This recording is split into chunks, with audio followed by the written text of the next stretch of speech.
Todd, great to see you again, coming to us from Hawaii, correct? You are correct, sir. Yes. The island of Kauai, more precisely. Nice. Well, it's a nice place to be hanging out. It's great.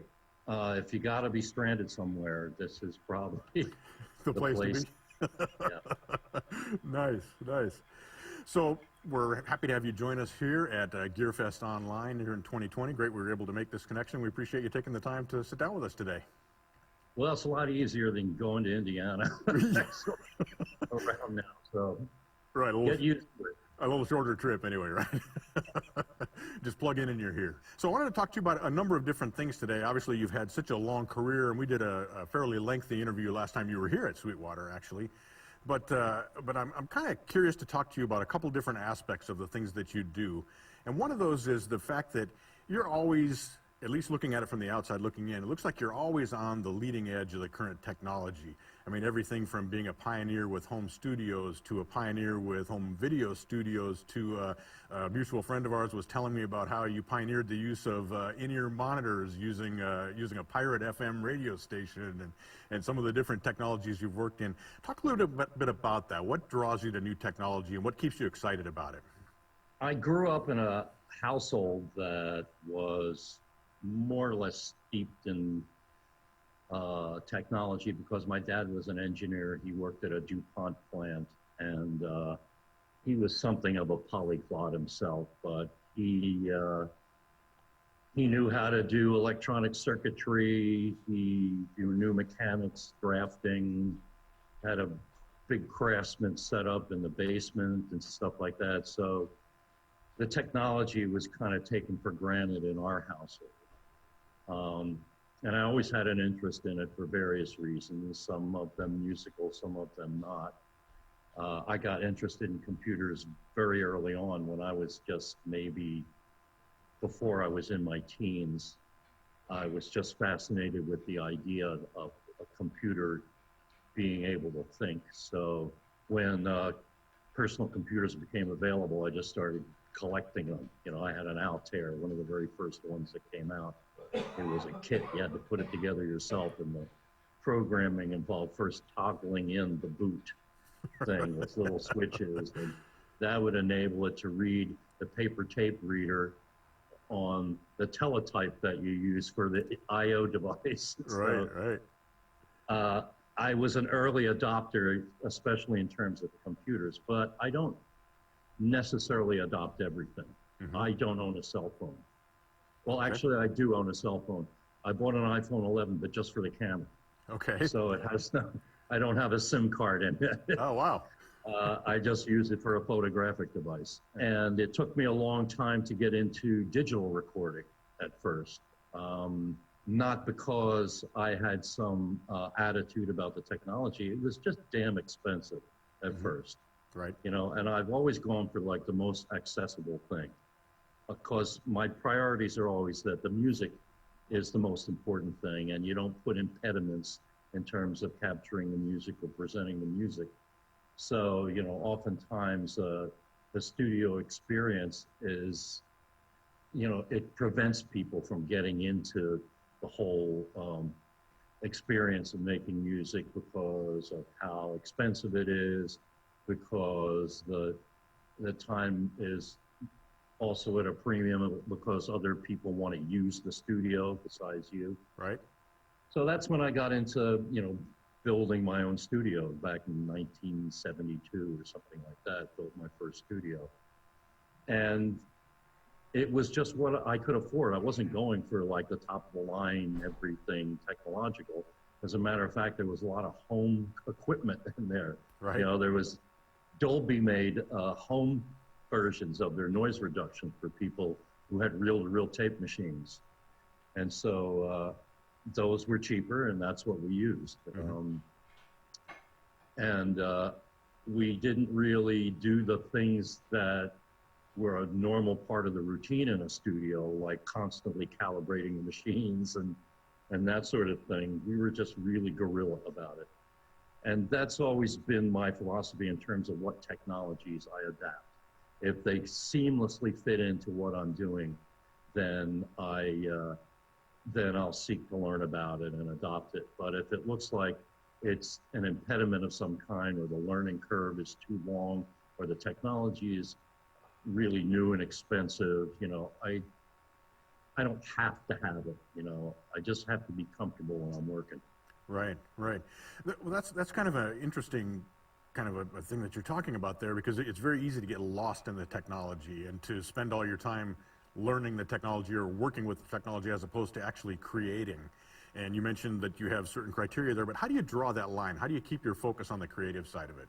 Well, a lot of it for me goes on inside my head. So it doesn't involve hardly any technology at all except the wetware. Right. And while I do have all of the tools that I could possibly want, tools that I will never get to use in some instances just because of how much there is and how easy it is to acquire. I tend actually, when I'm working, to focus on a couple of favorite things and not really, as you say, I find myself, an hour and a half later, having gone through every possible preset sound for one synthesizer, right. Looking for that sound, and I suddenly realize, just put anything on there for now, and maybe you'll stumble on the right thing later or address that question later. But you can really go down a rabbit hole sometimes and forget what it is you're actually trying to do. Conversely, the technology can also sometimes drive things, and I'm curious if this works that way for you. You did, for example, the album where you had the Fairlight, and you did sampling, a cappella album. You've done quite a bit of stuff with the video toaster early on. You were an early adopter of those things. Did finding those products drive projects, or were you looking for a solution and those products filled it? Well, sometimes, as in the case of the video toaster, it's something that you have been looking for in a way. I got into computer graphics fairly early on because of my interest in computers and because I had a video studio. And I later had a computer studio as well, in partnership with NewTek, who made the video toaster. And I remember I was at a SIGGRAPH convention, and I really hadn't had it in my head that I was looking for any particular kind of video or computer technology, because it still was, the good stuff was expensive. Mm-hmm. The STI machines were, compared to an Apple computer, orders of magnitude more expensive. But then I was walking by this booth and I saw the demo going on with not only the video capabilities of the toaster, but also had Lightwave, one of the seminal 3D authoring environments. And that really interested me. So, and it just happened to be that one of the guys in the booth was Dana Carvey's brother, Brad Carvey, who worked for NewTek and recognized me, and I suddenly had it in. So first thing I did was buy 3 of them, started on the project, did the math, and realized I was never going to get it finished in any reasonable amount of time. So I sent a little sample of what I had to NewTek, and they said, okay, we're sending you 30 machines. Wow. And that was when there was no networking, Right. Like, I was sneaker netting drives around between the different machines, filling them up, dumping them off to a video disk drive, and then refilling them. So I was willing to do things that probably look fairly silly to a professional house, but when you're motivated, you learn how to do these things. You figure out your solutions, mm-hmm. even if they're just ad hoc and won't last beyond the project you're working on. Right, right. That reminds me of a quote that you had on your website that I actually had noted down here that I was going to ask you about. And there are 2 quotes, actually. One is, the computer is a way to take something that's assumed and deconstruct your previous assumptions. What does that mean to you? Well, computer programming is a problem-solving exercise, and you have a larger problem, like the functionality that you want to offer in your application. And then you find that it breaks down into lots and lots and lots of littler problems, down to little tiny problems, like exactly what color this button should be when you touch it, or how do you make it so that the user can't enter wrong data into the system and crash it, and things like that. So, you think that you're working on something that's mostly about the functionality, about the final product. But then when you get into issues of user experience and interface and haptics and all that other stuff, you realize that it's a lot more complicated and detailed. And as they say in the computer business, you spend 99% of your time getting the product almost there, and then you spend another 99% of your time actually getting it to market. Right. In other words, once you've got it to a place where you think it works, and then you send it out for beta testing or something like that, then you discover this whole other raft of things that are wrong with it that you have to address. It's a lifestyle, put it that way. It's more than just like a skill that you have. It possesses your brain. I've been doing a lot of programming lately because we're thinking of reintroducing Patronet. And I'm learning JavaScript, which I never really got serious about before. Mm-hmm. And it's one of those things where like it's in my sleep now. Right. It's edging music out of my brain, which is very dangerous because I'm not making money off of the computer programming yet. Right, right. But that all ties back to you've been very interested in multimedia and interactive type things, in particular, going back to interactive CDs, correct? And working forward from there. How does all that factor back into that? It was an interesting time when we were doing those interactive products because we didn't realize how transitional it was. The internet wasn't a thing yet. You know, this was like the late 80s, something like that. And we were just trying to figure out ways to expand the experience beyond just listening to the music. And so there were all different approaches about how to embed additional data onto a conventional CD. There was the short-lived CDI format. And for a while it was the Philips, I think, was called CDI, but I'm not sure. And then there was the mixed media ones. Those were a real hassle because you had to make them work on Apples and PCs, and Microsoft was always blowing things up, just like they do nowadays. And then we discovered in the long run, you know, that you go to all this trouble, you know, and you debug and stuff like that, and you get it, you know, 95%. Some people will always have trouble with it. But then you discover, you know, how much hassle it is to go through the manufacturing process and then the returns process of the hard stuff. Then here along comes the internet, and you realize you can update things all the time.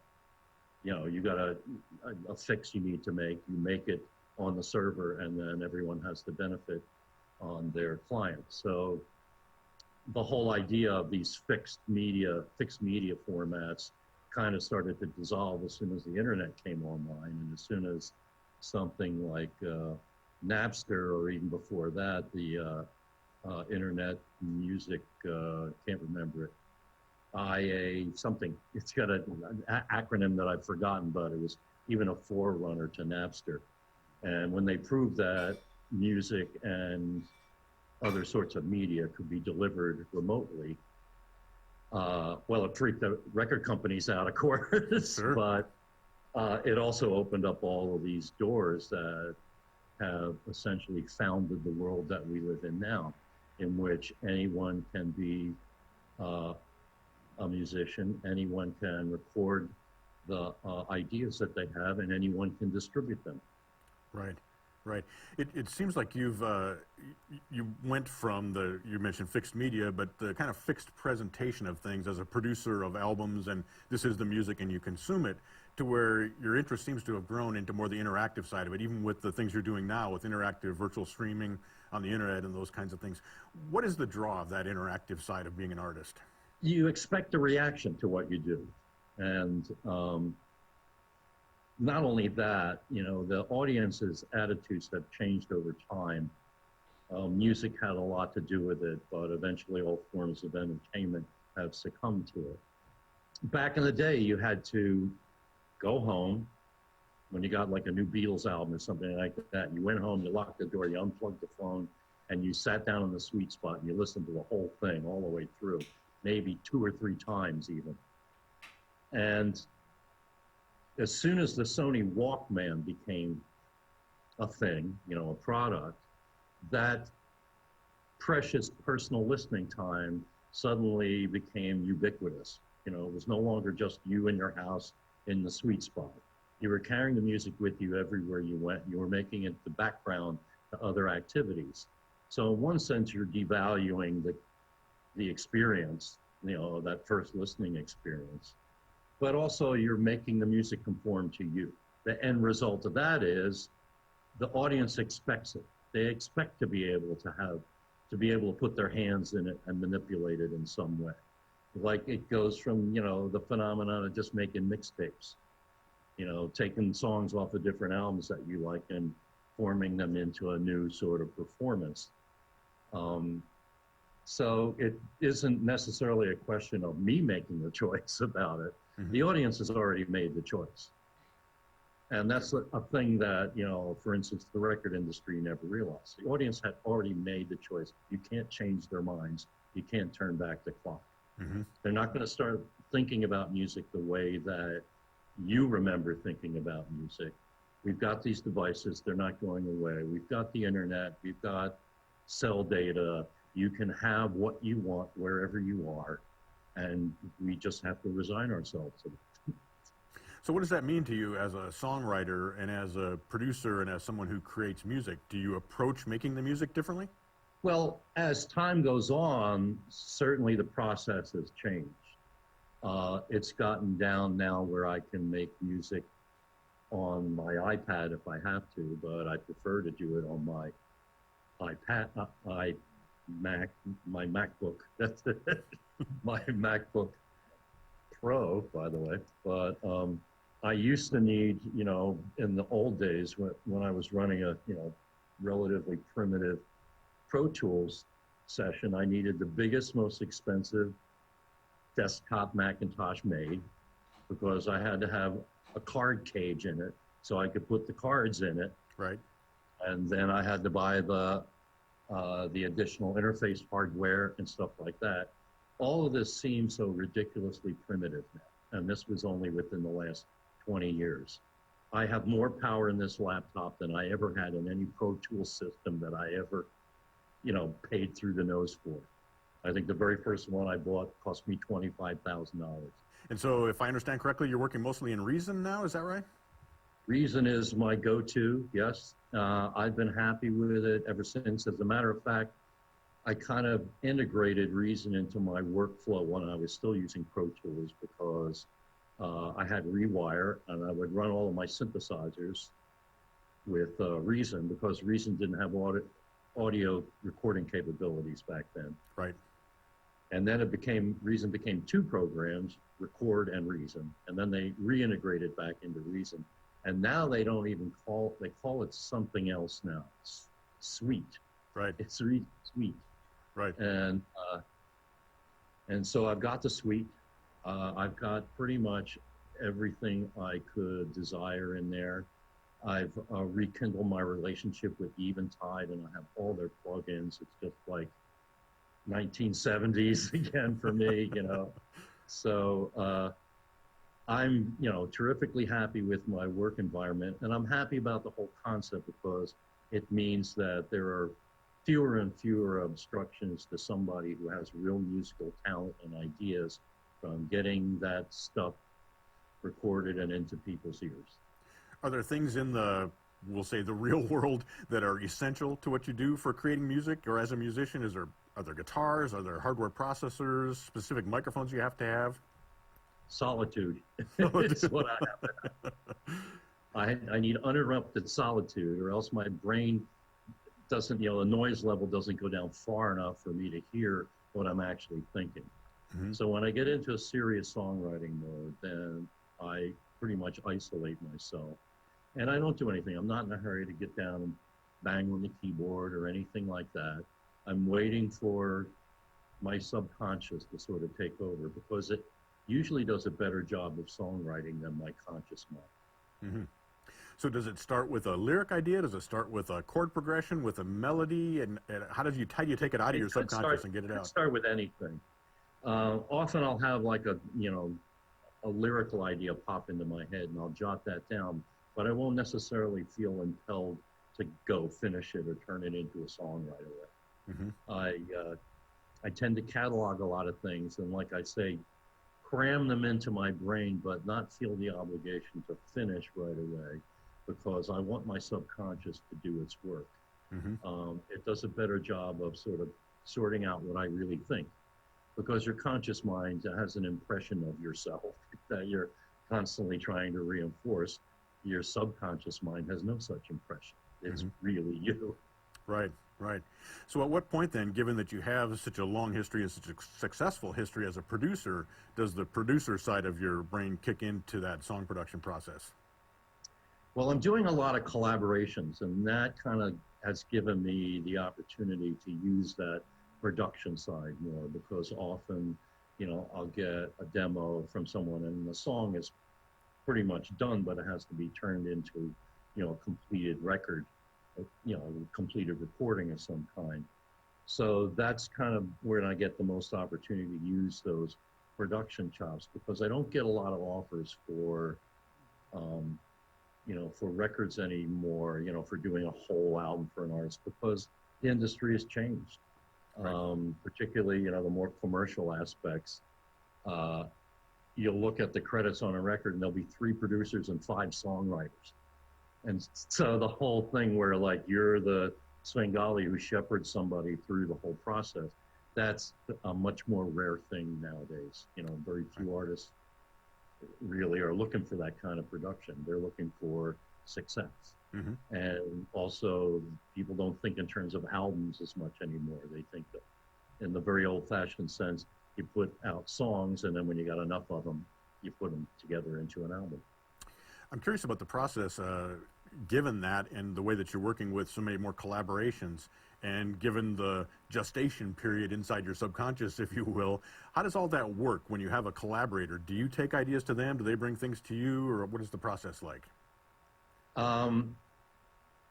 It works both ways. On the last album, I started out writing stuff, thinking, I'll get somebody to participate in each thing that I write. But as it turned out, as a practical matter, that the songs, you can't find somebody, to pair up with the song. So I would just finish them off myself. The latest collection of them, I get sometimes something that sounds ostensibly like it's all done, but it turns out to be somebody's MP3 demo and they can't find the tracks anymore for it. And so they have to sort of rebuild it. It has to be rebuilt again in some ways. So I find myself doing that often, deconstructing and rebuilding. I find myself using sometimes AI tools to extract instruments and voices out of a mix when you don't have access to the multi-tracks. So it's a different and more sophisticated range of techniques and technologies available. But the goal is still the same for me, is not to make people remark about the sound. It's to get them enthralled with the music, and sometimes, if you're doing a drum and bass thing, it's all about the variety of sounds and the weirdness of the sounds and the evocativeness of them, less than the meaning of the lyrics, because there are none. But for me, the goal ultimately is to get, is to elicit that sort of feeling from someone, or that, that kind of thing where something about the sound grabs their attention and holds it. It's not simply a question of getting above the noise level of everything else, which often is the goal of pop music nowadays, is just differentiate yourself somehow. Right. Do Old Town Road, pretend you're a cowboy, something like that. But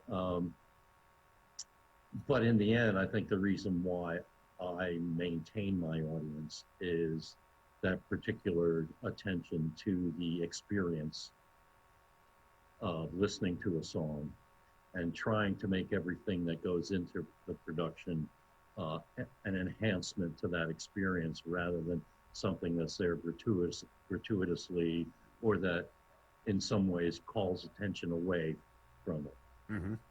Do you approach that and the way that you collaborate on those type of projects, and then do you approach that from a producer mindset, or are you coming in more from a songwriter mindset? It's hard to separate them. I've never seen the form, like a formal distinction between the two, except in terms of, job description. You're hired to do this.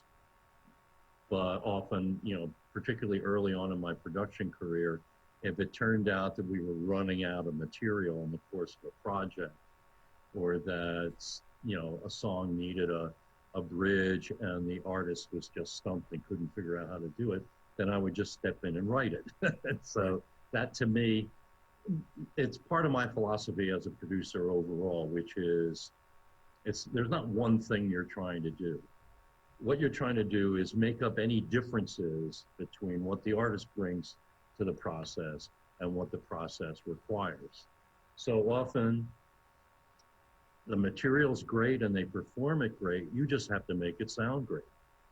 Right. And make, any little fine tuning adjustments that, the sort of detailing that makes the difference between a family car and a luxury automobile.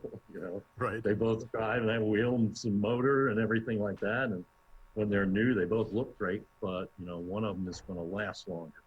Mm-hmm. So I may find myself at some points playing an instrument. I may find myself singing backgrounds. I might find myself writing. In that sense, I don't see it's a continuum of kind of things that you apply. When I'm doing my own records, all of those things get applied. Right, right. That reminds me of another quote from you, which you said that, where you said that as a producer, you don't really think of a group's music potential.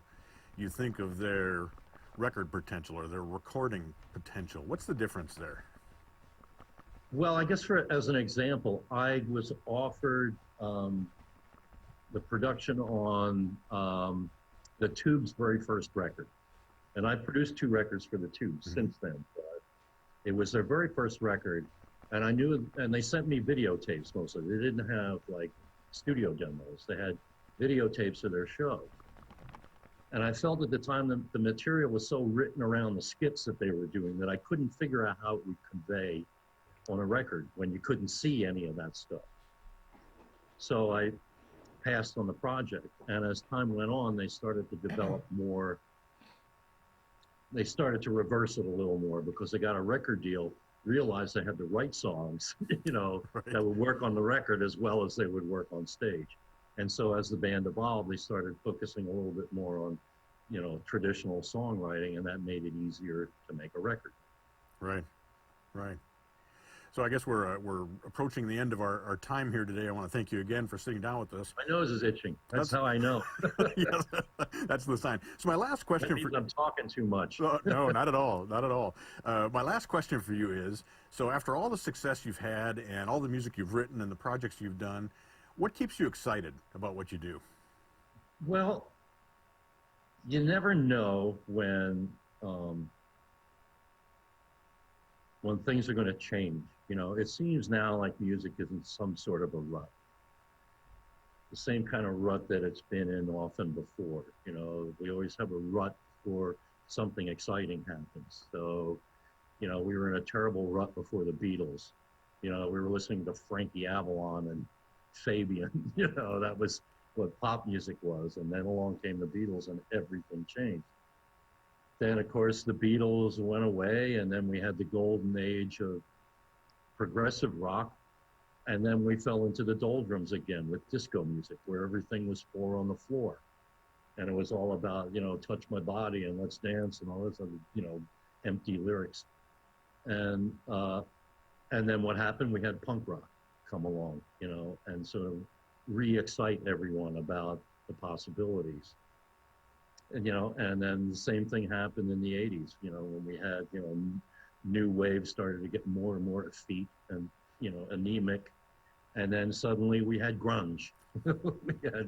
we had the Seattle sound and that sort of thing. So everything sort of gets refounded. And when that happens, there's a whole other, level of excitement that happens. So I'm sort of awaiting that because we're definitely in a musical doldrums right now. There's not a lot that's, that's that exciting or that would make somebody who wasn't already committed to be a musician suddenly decide they wanted to be a musician.